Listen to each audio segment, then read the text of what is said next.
说信号接不到。You could stay 50是吗？5个数，好，5个数。Vivienne， 好，现在您是倒数5吧。我们站着就好，我们站着好吧？我们站着会给你插手，OK， 好吧，给你插手一些，好，这样把您的名。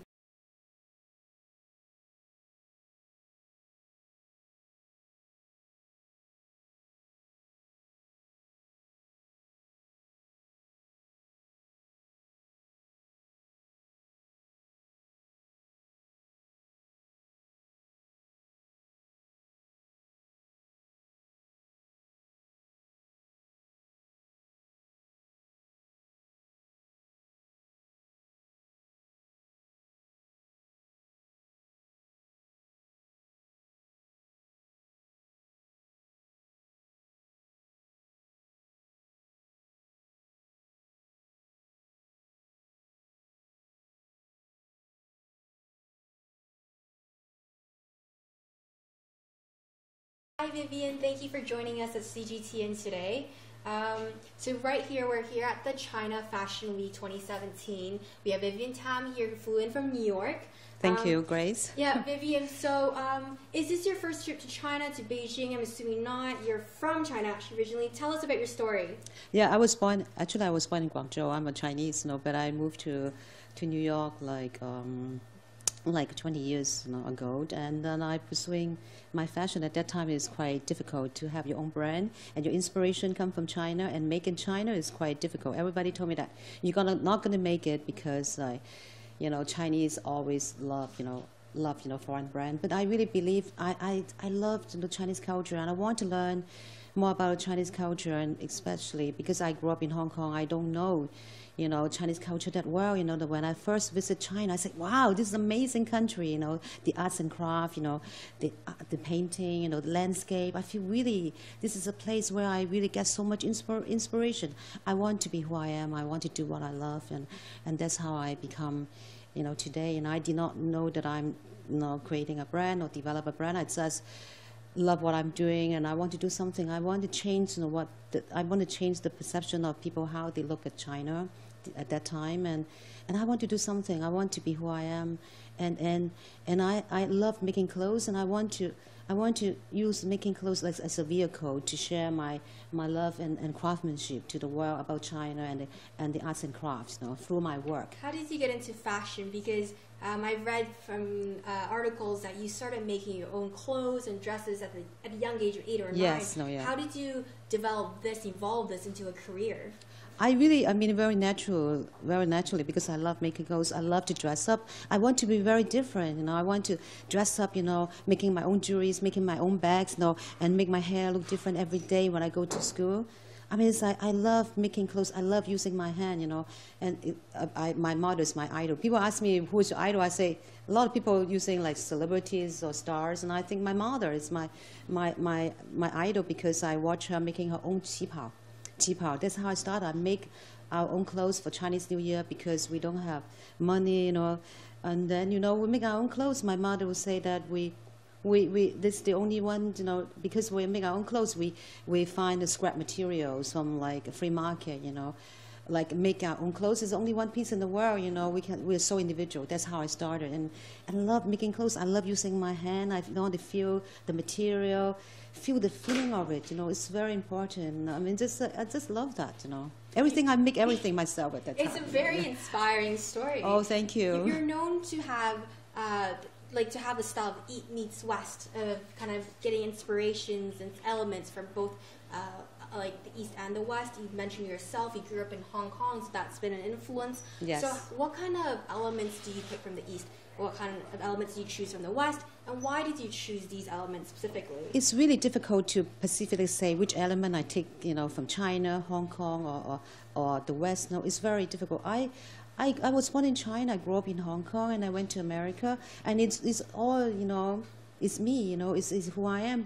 I am the East and the West. You know, it's very difficult to define which elements you take from, you know, because how I grew up every day, you know, I go to the temple with my mother, I eat Chinese food, I use chopsticks. When I go to America, I use a knife and forks, you know, and then I went to Catholic school and Christian school, you know. I mean, all this mixed together become who I am, you know. That's how my design is becoming, you know. It's very difficult to say, you know, I'm the embodiment of the East and the West, and therefore my work is like that, you know. Yeah, so speaking of inspirations, I noticed that your new collection has this new little creature jumping around. Yes, Wuba. What Wuba, is this? Monster Tell us more Hunt, you know. about this. I was so inspired by, you know, the movie Monster Hunt, you know, particularly the main character, Wuba. He's so cute and adorable, you know, and then, you know, I loved it. I wanted to do something about, you know, this character.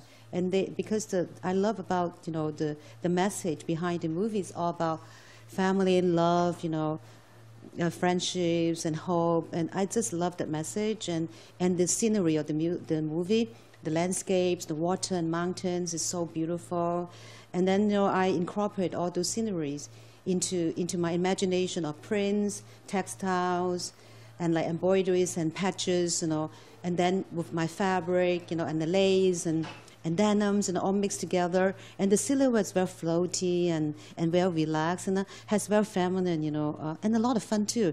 And it has this kind of a fantasy. I call it like fantasy, modern urban chic, you know, like fantasy fairy tale dreamland, the kind of feeling, very soft, very romantic, and like a dreamland. I love this collection, you know. How do you think this collection is different from your other designs or collections? Because you're finding inspiration from different parts of your life, and you're being inspired by different art pieces or artwork. Yeah, how is this different?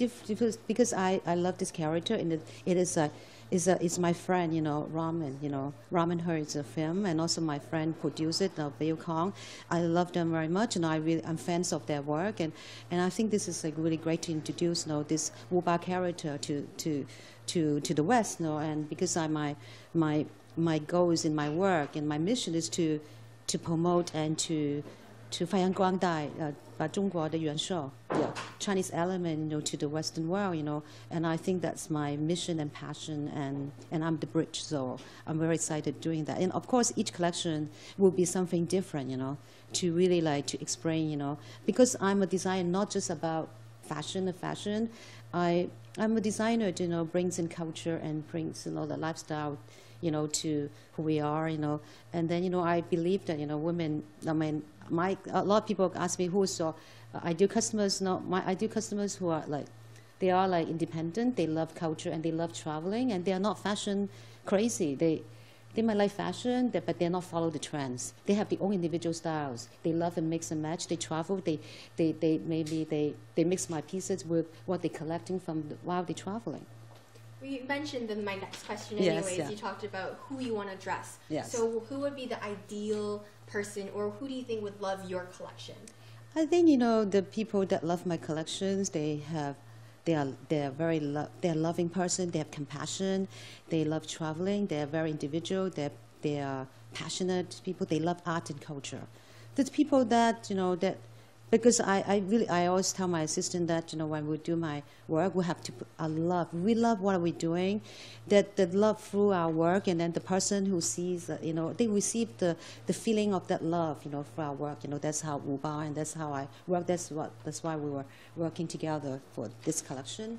And I think that very important that for me, you know, you're asking about who is like, you know, customers. You know, for me, it's just people who really. I don't want to dictate who's my customers, and people. I would like to people love when they see that I love this dress. You know, that you look great in it. Besides looking great in it, you know, I think you feel great in it. Not just you great, but you feel great. You know, that's really important. And also, there's a share of like a culture with what you're wearing too. You know, people go, "Oh, great!" And that's something from where, you know, oh, you're mixing. There's a story, not just about fashion. It's about culture. One last question to wrap everything up. Yes. So you've kind of medaled in China before. You've definitely been working in the U.S. You said you influenced in Hong Kong. But how do you think the consumers and the fashion chasers kind of are different in the three regions? Now I think the world is so small, you know, because of the internet, social media. Everybody follow the trends, and it's like the trend is like everywhere the same. Sometimes I feel kind of a bit disappointed. Everybody wearing the same thing, the same kind of look. For me, it's our responsibility to do something very special, very different. Because I think that the generation, I think that there's a good part of it, there's a bad part of it. I think the world becoming the same. Smaller and smaller. And less individualities. I really think that as a creative, individual, I think that is our mission to do something, to really do something, very, creative and individual. It's my, challenge, and yeah. Well, thank you so much. Thank you, Vivienne Tam. Thank you. Thank you. We look forward Hope to you your enjoy the show. Yes. Thank you. Thank you. Enjoy Beijing as well. Thank you. I love Beijing. Yeah. There's so much culture. All right. Well, let's go have a look at the backstage and the actual runway right now.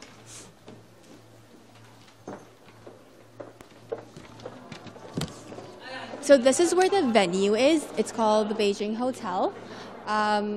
You can see people are taking pictures and getting ready at the Vivienne Tam poster. It's funded by Mercedes-Benz. So China Fashion Week is first established in 1997, and it is held twice a year in Beijing. Well, this autumn and winter collection usually falls between 25th to 31st in March, and then the spring and summer collection is usually between the 25th and 31st of October. So the China Fashion Week has been around since 1997, and over the years, there has been over 550 designers from 10 countries, and more than 520 fashion brands and organizations that have held shows during the event. Just now we talked to Vivienne Tam, a very well-respected fashion designer now based in New York. And as she mentioned just now, she was born in Guangzhou, moved to Hong Kong at an early age of 3, and then moved to New York to pursue her fashion career later on.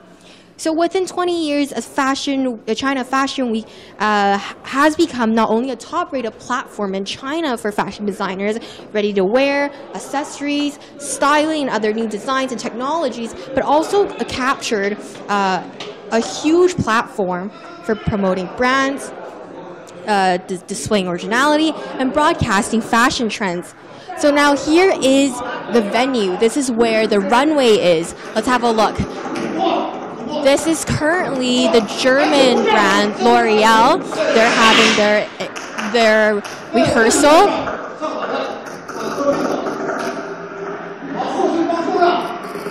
Let's have a look.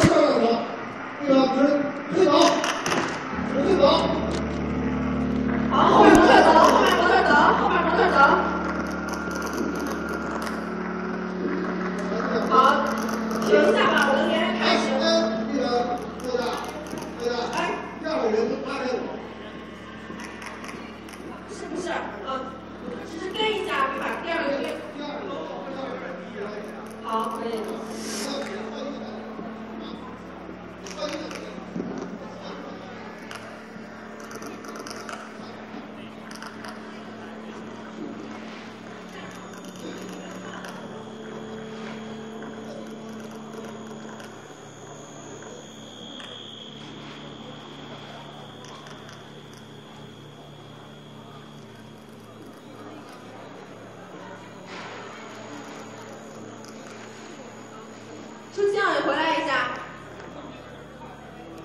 You can see the young models are taking a break. They've been rehearsing all day. It's extremely stressful. You hear people screaming in your ears.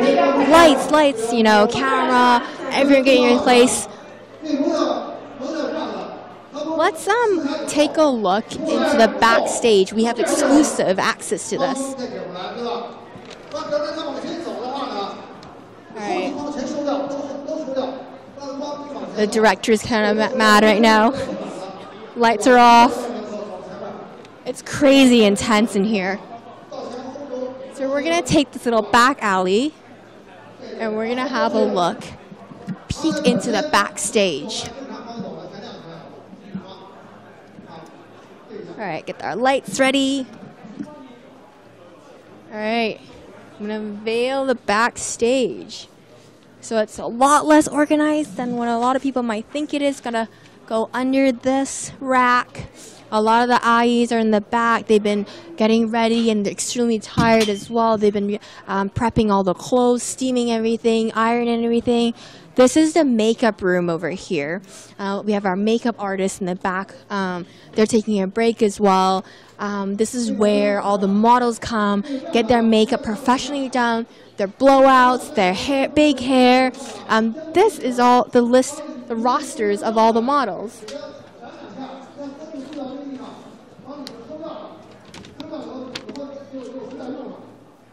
All right, let's take a sneak peek in the back over here. Don't want to get in their way while they're all getting ready. It's going to be a big night for Vivienne Tam and L'Oreal. Two international brands at China Fashion Week. One is a German brand, Vivienne Tam is an American brand. See, this is where the magic happens. This is what the backstage looks like. From here, the models will go up, strut their stuff down the catwalk. Over here, we can get a glimpse of actually the young models getting ready. Absolutely gorgeous.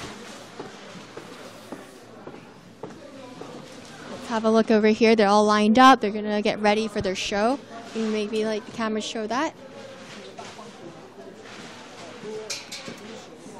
Simplistic, minimalist, black and white, chic. Maybe some details of outfits for everyone.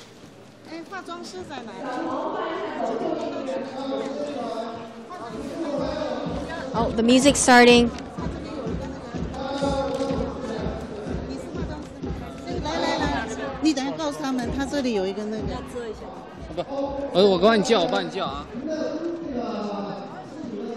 All right, so they're gonna get ready. Let's not get in their space too much. We're gonna take a little detour over here. We're gonna head out over here. So the show starts in about an hour and a half. You can tune in to the actual websites of the Fashion Week. And that's a wrap. So this is where everyone gets their clothes changed. It's definitely a hustle bustle kind of business. You're in it for, you know, the passion, the outfits, the glamour and everything. But I think that's about it. So thank you for tuning in today. I hope you enjoyed our exclusive interview with Vivienne Tam from New York, and you enjoyed our little exclusive tour around the backstage of China Fashion Week. This is Grace Shao with CGTN.